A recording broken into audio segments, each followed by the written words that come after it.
से खेल के और प्ले करके आते हैं और जिम करके आते हैं, आप उनको यह शेक बना के देंगे तो काफ़ी एनर्जी महसूस करेंगे और इसमें काफ़ी भरपूर मात्रा में कैल्शियम भी है। चलिए हम इसी के साथ शेक बनाना शुरू करते हैं।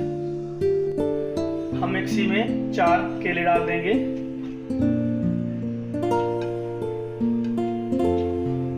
और ये मखाना है, इस मखाना में काफ़ी सारी कैल्शियम एनर्जी पाई जाती है। हम मखाना भी बीच में डाल देंगे, 1 कटोरी मखाना डाल देंगे। हम यह 1 चम्मच शुगर पाउडर ले लेंगे, आप अपने हिसाब से मीठा कम ज़्यादा ले सकते हैं। हम यह ओरियो बिस्कुट ले लेंगे, 1 पैकेट ओरियो बिस्कुट डाल देंगे इसमें और 1 कप मिल्क ले लेंगे, दूध।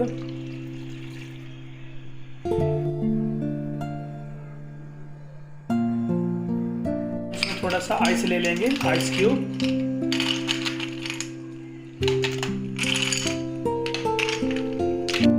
अब हम इसको स्मूथली इसको ग्राइंड कर लेते हैं बिल्कुल। अब हम गिलास निकाल लेते हैं। हमने गिलास को यहाँ पे चिल्ड होने के लिए रखा था। हम चॉकलेट से गिलास को गार्निशिंग कर लेंगे। हमने गिलास को गार्निशिंग कर लिया है, देखिए। अब हम इसमें शेक डाल देंगे।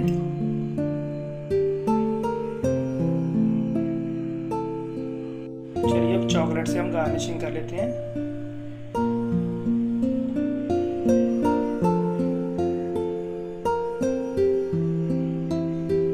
ये हमारा बनाना ओरियो शेक रेडी है।